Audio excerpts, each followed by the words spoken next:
Welcome back to Fixing Furniture. Do you know how to maintain and repair the furniture in your home? Perhaps you're learning how to flip furniture. I'm going to show you the 10 furniture restoration basics that you should know using these chairs out of a restaurant in the historic downtown Perth, Ontario. This is a restaurant that's a regular customer of ours, and we repair chairs for them. I'm going to use one of these chairs to show you the furniture restoration basics. As a furniture repair business, we're opening the doors to our workshop to show you the tools and techniques to repair furniture. The front rail here, you can see this has been broken off. We give you tips to make your repair projects easier. Let's get into the workshop and start fixing furniture. Sponsored by Kerri Hardware, offering restoration hardware for antique furniture. The restaurant where these chairs are from uses an eclectic mix of wooden chairs in their decor. They've also got some interesting architecture in the building. Once I'm done repairing these, I'll take you there and give you a tour. Now, the first thing I want to share with you is about loose joints. You can see this chair is rocking. You might be dealing with a chair or a sideboard that maybe has loose drawers or loose doors. The first thing I want to share with you as a basic is not to inject glue into a joint. You might be tempted, you can see a little bit of daylight there, squeeze some glue in and hope that holds. Unfortunately, that doesn't work. Unfortunately, I've seen that a lot in chairs and in other furniture. So that's the first basic. Don't just squeeze glue into a joint. It does absolutely nothing. What I'm going to do is take this chair apart and show you how to properly re-glue something so it's going to last for decades to come. I'll roll out some padding here and turn the chair over. The first thing I need to do is take the seat off of this, and then I can start looking at the joints. Here's the next furniture restoration basic you should know. You should never put screws or nails in furniture joints. These just end up holding the joints together as they wear and get more loose and more loose. If you've got a loose joint, it needs to come apart. And that's what we're going to do next, take these joints apart. Once I take these nails and screws out, I'm pretty sure this chair is just going to fall apart.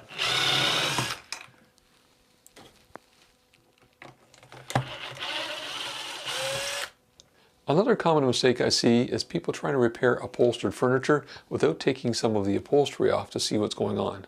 It doesn't take much effort to use a tack puller to be able to pull the staples and tacks off to see what's going on to repair the root cause of the issue. I'm now going to use one of my favorite tools in furniture repair and restoration, and that's a trigger clamp. Trigger clamps can be reversed, so they turn from a clamping action to a spreading action, and that allows you to gently take pieces of furniture apart. If you use a mallet, you risk breaking joints, so it's best to gently pry them apart. So all I need to do is put this between the legs and then start squeezing the handle. You can see just how loose this is. Now these corner blocks should be glued in here, so that's not going to hold. I'm just going to label this the front right, front left, and that way I know where these go. And I'm using just a white pencil crayon that wipes off. You see this? Yeah, this one's loose.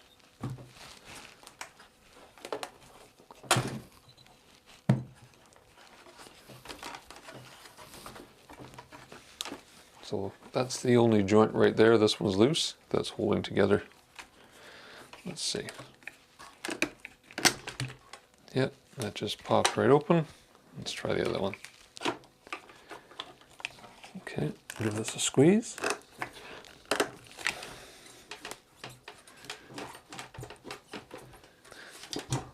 It's loose, but it's not wiggling apart. Oh, someone's put PVA glue in here. It's also known as yellow glue or carpenter's glue. And if I flex the joint at the top here, you can see it's moving, but at the bottom it's not. So this is a type of glue that isn't reversible. There's only one type of glue that is. If this was hide glue, I could put vinegar in here, dissolve the glue, and take it apart. So when we glue this back together again, we're going to be using hide glue so it can be repaired in the future. But let me see if I can get a wedge in here. and start pulling this apart. I've got this joint spread apart now, so I've got a bit of a V. So with that wedge in there, I'll release the pressure. Then I'll use a clamp to clamp the leg back together again. And we'll see if that will open up that joint.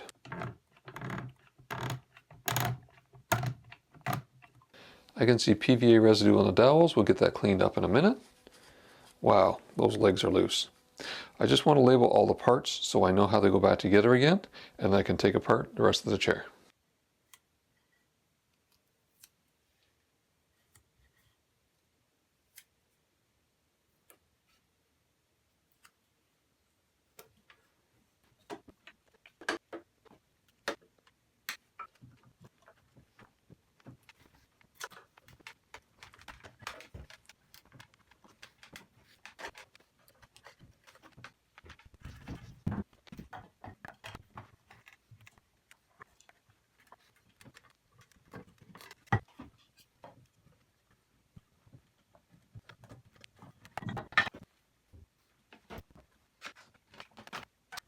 With everything taken apart here, the next thing that you need to know about furniture restoration is that glue doesn't stick to glue.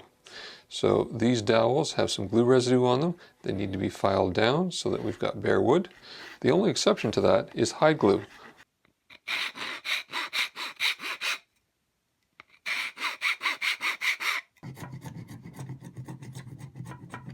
To clean the excess glue out of the bottom of the mortises, the holes here, what we do is use the same size drill bit, this is typically a 3/8, and run it backwards to get it to the bottom of the hole. Once it's there, put the drill forward, and then you can clean out the excess glue.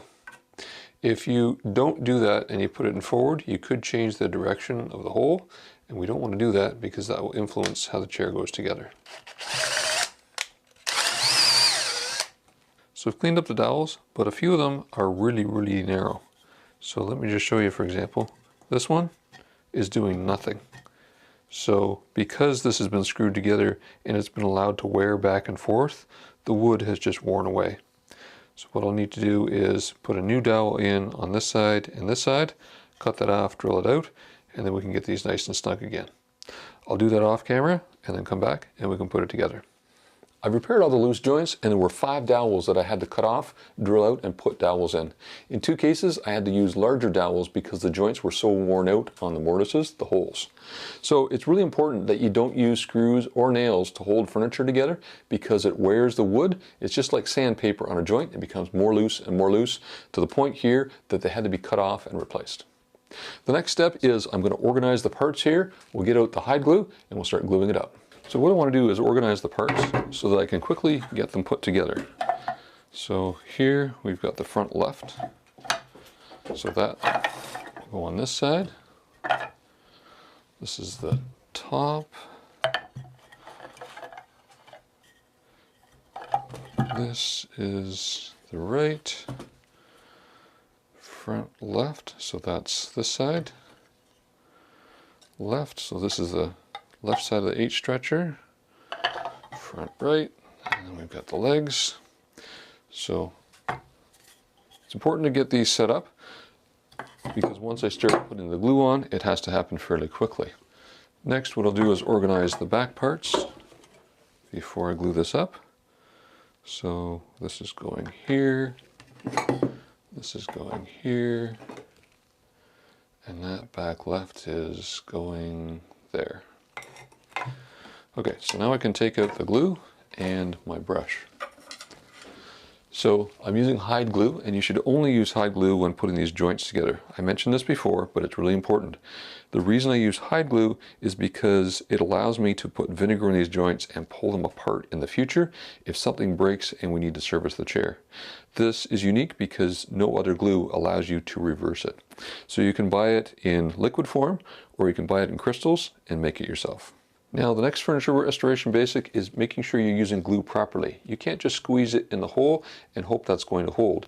There's a whole circle here where we need to make sure we get glue. So I use an artist brush. I use the back to put the glue on and put it in the mortise. and I use the brush end to put it on the tenon. So put it in the hole, put it on the tenon, and then put it together. That will make sure we've got glue around the whole circumference of the dowel. Glue is the only thing holding these joints together, so it's important that we do it right.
The next furniture restoration basic is making sure that you're clamping. You can't just rely on glue. So it's important to make sure you've got clamps and you've got them ready, that when you've got the glue on, you can clamp them up. Glue doesn't work without clamps. We've got a video that shows some details, a conversation I had with Tom Johnson about different types of glue and where to use them and the importance of clamping. So I'm going to clamp every joint here and get them nice and tight, and then we'll check for alignment.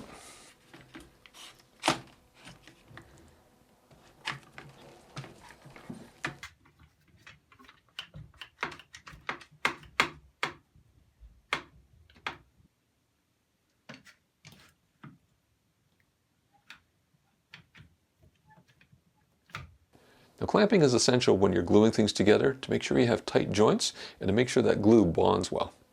The other thing that you should be aware of is you need to make sure you've got proper alignment when putting things together. I've got a special technique I use for chairs. I'll show you that in a minute. But if you're working on a door or a drawer, for example, you want to check for a square when you're gluing it up so that when it's all put together, it's going to work properly in your cabinet. I'll glue in these corner blocks here, and I'll show you the alignment trick that I use for chairs. Now, the most important alignment on chairs is making sure they don't wobble. So to make sure that this doesn't wobble, I've got a perfectly level workbench, and I'm going to put some weight on here. and then I wiggle the chair to make sure all 4 legs are touching the workbench. That way, when this dries, I won't end up with a wobbly chair where I have to trim a leg. I'll now let the glue dry on this, and when it's done, I'll show you the last furniture restoration basic, and that's how to touch up furniture, both with a finish and with stain, so that you can disguise some of the wear marks on pieces that you might have around your house or furniture you might be flipping. The glue is dried, so I'm now taking the clamps off, and we can look at touching up the finish. Before I show you how to touch up the finish, I want to let you know we've got a lot of resources to help you learn about furniture restoration. We have a course, Introduction to Furniture Restoration. We also have a community where you can talk to people that are working on furniture repair and restoration. We chat about projects and challenges. We also have bi-weekly live sessions and reference sheets. The other option is you can talk to me live on Zoom. We've got 3 different product offerings, and you can see the reviews on those to see how people are enjoying those. The 2 products that I'm using for furniture finish touch-ups are shellac and stain markers. Let's get to it. So here are 2 spots we're going to work on. This spot here is really just a worn down finish. You can see the color is similar, but over here the color is lighter. A little bit of wood has splintered off here, so we need to stain that and finish it. Now, before you do anything with a finish, I'll be putting on some shellac here. What you should be doing is washing it down with some warm soapy water. And that just takes off any grease that's on there. Might contaminate the finish, and we don't want to be locking dirt into a finish. So I'll now dry that off. Let it sit for 5 minutes just to make sure it's fully dry, and then we'll put on some shellac. For a spot like this is just where the finish is worn off. What I do is just take a shop towel and fold it in 3. Once I've done that, fold it in half, and that gives me a little pad to work with for applying the shellac. Now I've got 2 different types of shellac I use. This is a garnet shellac. I use this on dark finishes, and this is an amber shellac. I use this on lighter finishes. So this is what we'll be using. And shellac is simply shellac flakes mixed with alcohol. We've got recipes in our Fixing Furniture community on how to mix this up. So we just apply some to the pad here and wipe it on. Shellac dries very quickly. In about 3 minutes this will be dry. Just want it to soak into those wood fibers, and we'll come back and take a look at it. Now over here where we've got bare wood that's missing stain, we use a stain marker. Now it can be tempting just to take it and rub it on, but I've learned over the years not to do that right here. You want to go with a lighter color than what you think, but what I'm going to do is flip over the chair. We'll test this on some bare wood just to make sure we're getting the result we're looking for. Now here's a good spot to test it. There's been a little bit of wood splinter out there, so I'm going to take my stain marker, and to use it all you do is just rub it on the space and then rub the excess off. Now what should happen is that piece just sort of disappears, but you can see we've got a dark spot. So the stain is really penetrating, and that will happen on bare wood. So what we're going to do on the front is we're going to seal it first with shellac. That will slow the absorption, give us a lighter color, then we should have the right color to match. So back here in the corner I'm going to put on another coat of shellac. That will bring that color in a little better. And then I'm going to use the same shellac, and I'm going to put a coat here where we've got bare wood. The shellac's dried now, so here we go. Moment of truth. Rub it on, rub it off. Rub it on, rub it off. I'll just put a little bit more right there. Leave it a second longer, just a little more time to grab. There we go. Most of the time when you use a stain marker, you don't need to use shellac. I just wanted to show you that technique because you can get surprised if you use it the wrong way. So test it on the underside or backside of your furniture. Most of the time, you're just wiping this on. So I'll find a couple spots here and show you how that works. There's also an option for a brush tip, very, very fine, and that way you can get into small detailed areas as well. I'll go around, show you a few more touch-ups. You can see the difference with the shellac here versus down here. So I'll apply that on some of those bruised areas and we'll get this chair finished.